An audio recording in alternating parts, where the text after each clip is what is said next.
The BRICS summit has kicked off in Johannesburg. The meeting of Brazil, Russia, India, China and South Africa will consider whether to allow new members to grow the group's economic and geopolitical influence. Beyond the enlargement question, boosting the use of member states' local currencies is also on the summit's agenda. South African organizers, however, say there will be no discussions of a BRICS currency, an idea floated by Brazil earlier this year as an alternative to dollar dependence. Earlier, I spoke to Lord Jim O'Neill. He coined the acronym BRIC in 2001, working as an economist at Goldman Sachs. And I asked him, with all that talk about expanding the bloc, if it'll actually come to that.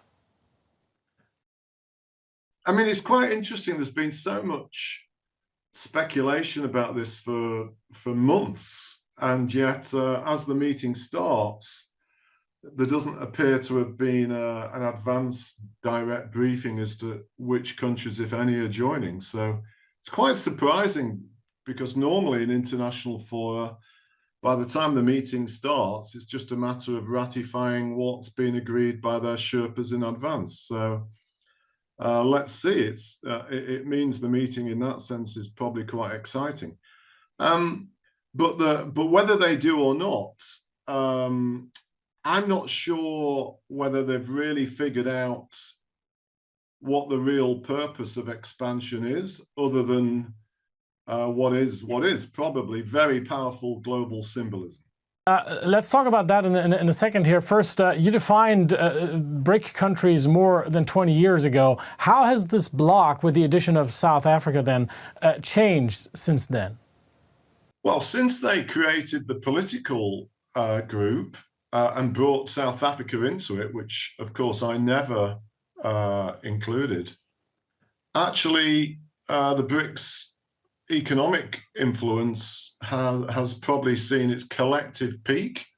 Brazil, Russia and South Africa have all performed pretty poorly since the political group was created. And it's quite ironic. It's quite ironic, and I would have thought a source of disappointment on self-reflection.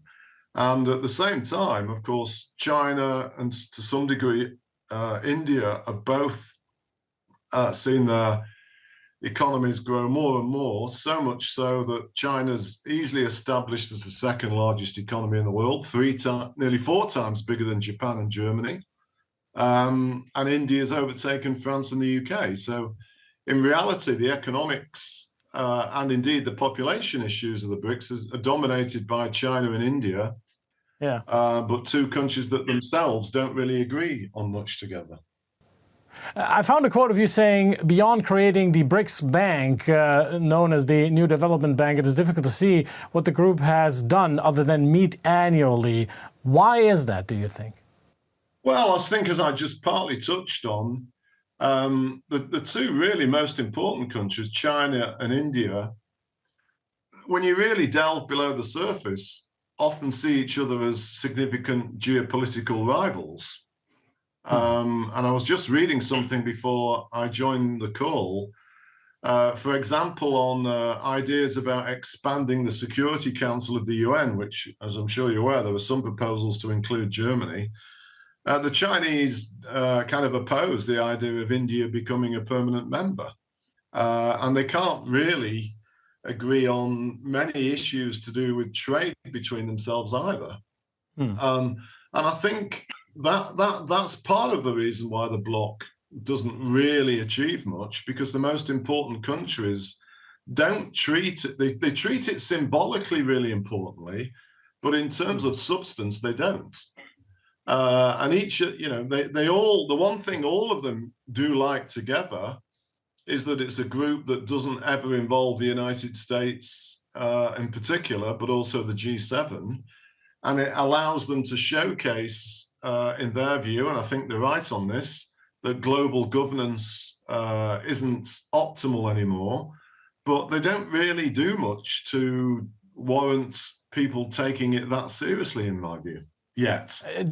What do you see then in this time that we're living in right now with heightened political tensions around the world? What do you see as the defining feature, if there is any, of the BRICS countries? Is it anti-Westernism? Is it anti-Americanism?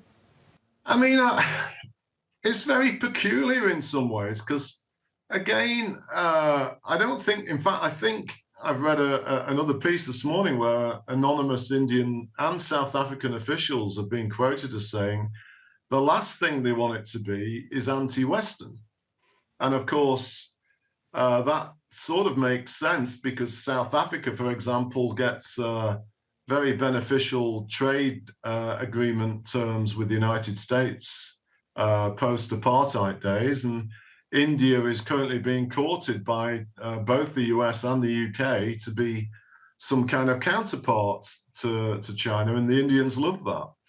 But at the same time, obviously, the Russians love the idea that it could be some kind of anti-US and anti-Western group.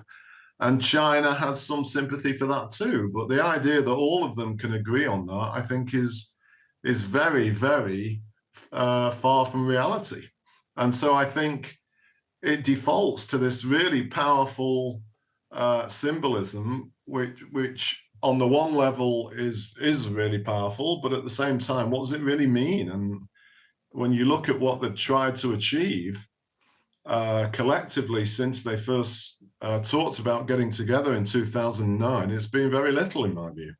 Despite the issues that we talked about right now, I mean, do you still see a possibility of the BRICS countries working together more closely geopolitically in the future? I mean, for example, agreeing on preferred joint access to natural resources in order to keep G7 countries who need these natural resources out.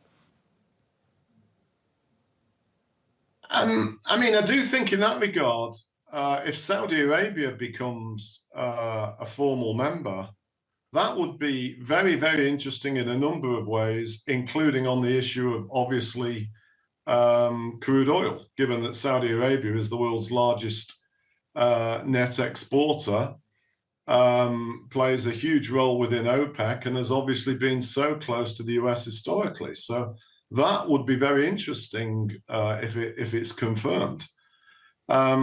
But again, when you really delve beyond the symbolic aspects of that, why would a lot of commodity producers want to not sell their commodities to the West? They're not going to damage their own income and revenue and export streams purely because of some symbolic goals. And I think what you find, and this is also quite complex, is that more and more countries want to have a foot in both camps and don't want to be overly aligned with either the West or the BRICS, all of which, in my opinion, is completely unhelpful. And if I go back to when I first created the acronym, the whole idea behind it was that we should have more countries from different philosophical and political backgrounds as a part of the same global governance. And I would like the BRICS and the G7 to sort of forget trying to compete and to move back to what we had briefly in the late noughties in 2008 to 2010, and the G20 re-establishing itself as being the prime forum of global policymaking. Jim, briefly, if you could, BRICS, champion of the global South, will it be or won't it be? I mean, I think that is what China and oddly, separately India, although they don't agree on how to do it, both really like about the BRICS. They like to see themselves as the largest populated countries in the emerging world and representing the interests of the whole of the global South. And so there is, and if it does expand the next 3 days, is probably going to be the case to some degree, there is going to be an enormous amount of talk and perpetual promotion of that idea. But whether that translates into anything of any substance and results in a better running of the IMF, the World Bank, the UN, WTO, and so on, And with it, a better and more balanced world economy is very much a different question in my view. Lord Jim O'Neill, thank you for your time.